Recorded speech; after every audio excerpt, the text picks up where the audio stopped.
Hello guys, hope you're really well. Of late, this channel has been mainly the post-match videos, but I thought, why not do a post-window video, given that there is a lot to talk about despite Arsenal not really doing anything. I wrote an article that's up on The Athletic today about the month that was, about what Arsenal have been doing in the background, their thought process, their strategy, why we've ultimately ended up without a signing.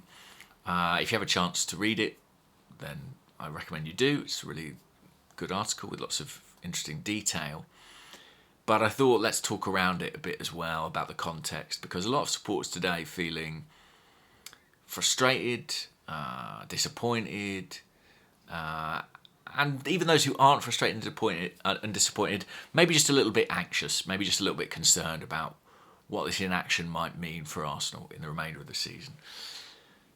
Let's start with Mikel Arteta. I think he'll be disappointed because he was very transparent about the fact that he wanted signings in this window. A signing, I think. The intensity with which he talked about that changed when Gabriel Jesus got injured. I think Arsenal were always on the lookout for an attacking player, especially once Saka suffered his hamstring problem. I think they were open to doing some business there. I think when Jesus went down, it became much more urgent. They really wanted to get something over the line.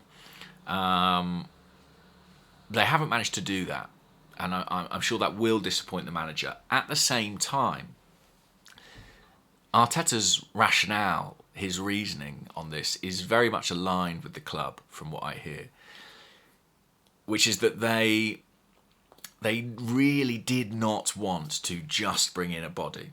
I mean, I, with my sort of fan hat on, have been a proponent of that. I said Arsenal were a man light in attack. But they didn't just want a man.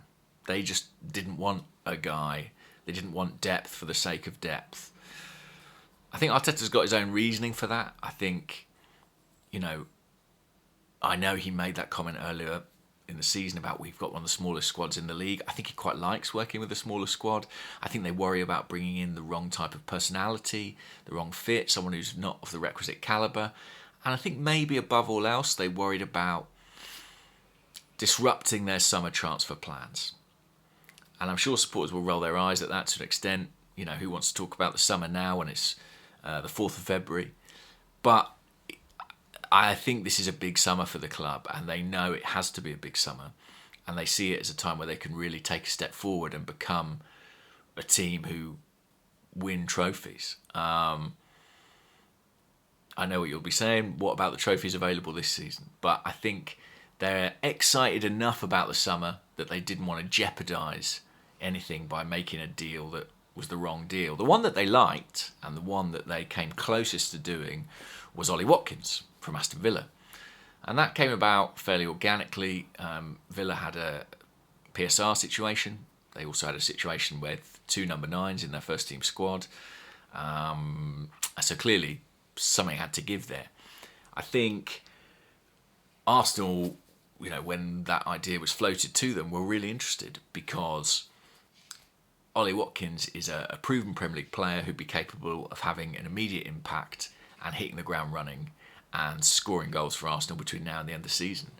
And I think that's what Mikel Arteta wanted. He wanted someone who could come straight into this team and offer a genuine alternative to Kai Havertz.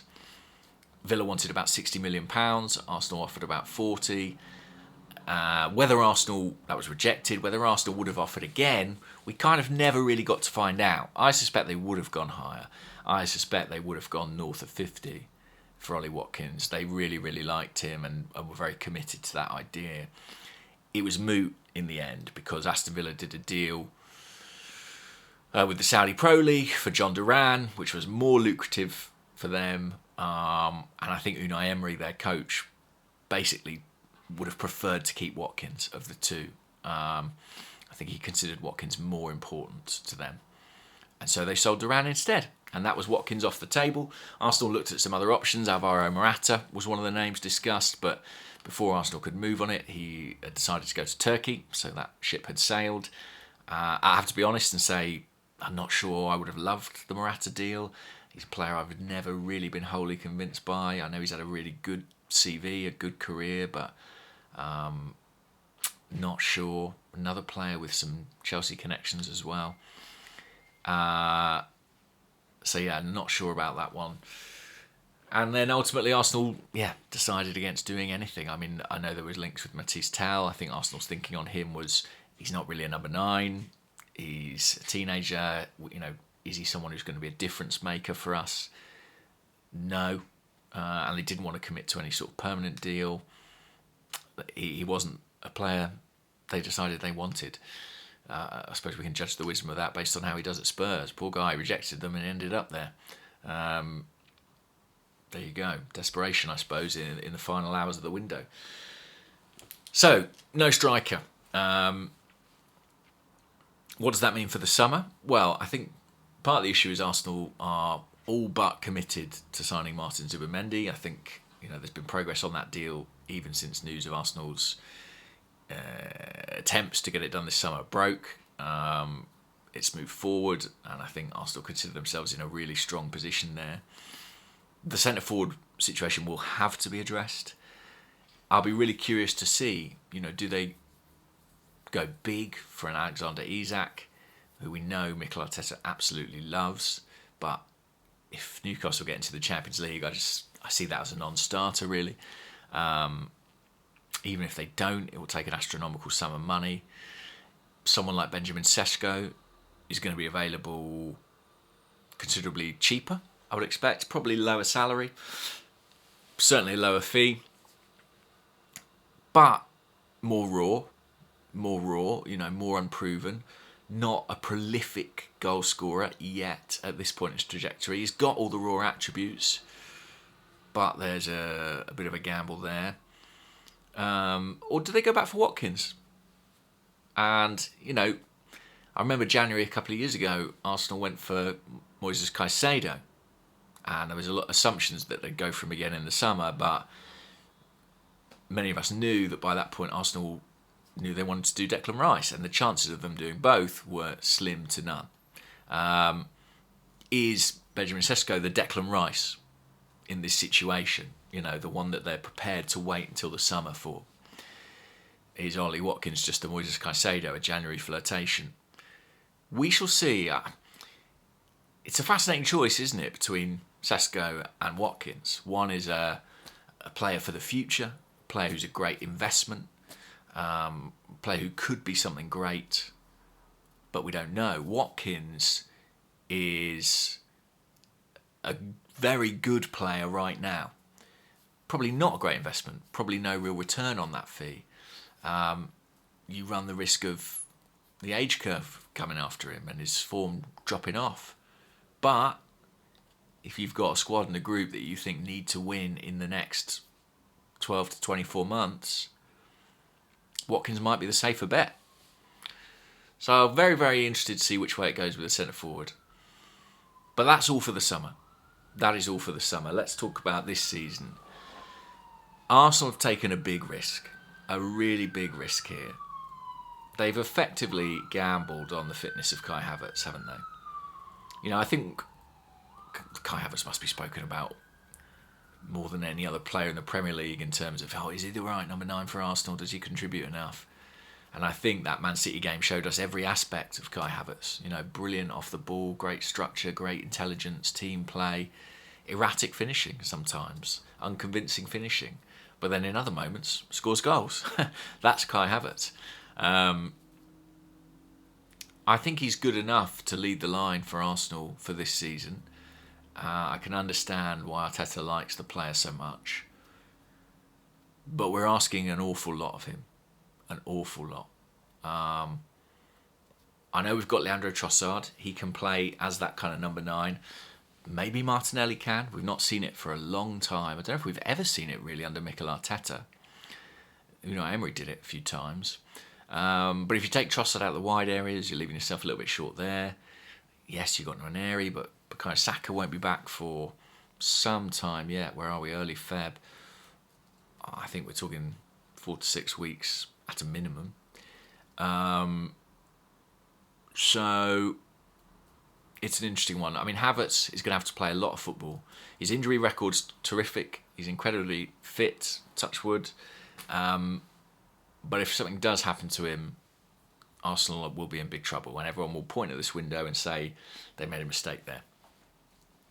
I'm thinking of weeks. I think there's a week where we play in the Champions League, either side of a trip to Old Trafford, for example.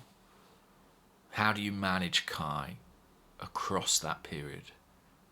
I think it goes Champions League last 16 game, Old Trafford, Champions League last 16 game, Stamford Bridge. I think in March. No, it's not Stamford Bridge. It's Arsenal-Chelsea at the Emirates, but still a big game. Those are the periods where it's going to be tough to manage and to navigate. All that said, I'm not sure there are obvious strikers who moved in this market that Arsenal should have bought. Watford had suggested to me John Duran. Some people have said. I think if Villa had concerns about his personality, then I'm sure Mikel Arteta would have done, which might have made that a non-starter. Evan Ferguson went on loan to West Ham. Well, Arsenal couldn't loan a Premier League player because they already had two in Raheem Sterling and Neto. And I don't think Evan Ferguson has shown enough in the past couple of years to justify a permanent transfer. I know that Brighton were open to a permanent transfer, but I can see why Arsenal might have had hesitations there. Morata moved, as I said, I'm not sure about that one. Maybe it's better than nothing. But it's not like it was a very active market in that centre-forward position. There are just a few who Arsenal feel could really improve them and take them forward, and I guess they're prepared to wait for them. Let's see. I think at least we're glad we're having this conversation off the back of that resounding win over Man City. I think the mood, the tone of the online discourse would be very different today had we not won that game as convincingly as we did, and perhaps had Kai Havertz not scored that goal to make up for that bad first half miss. It's a gamble Arsenal have taken, and let's see. I suppose we'll judge it in the summer. Judge it based on the end of the season and based on the business we do.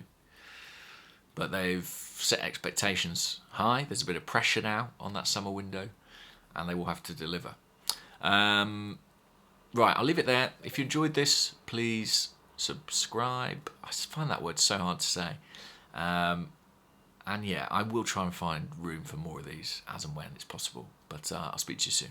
Take care, guys. Bye-bye.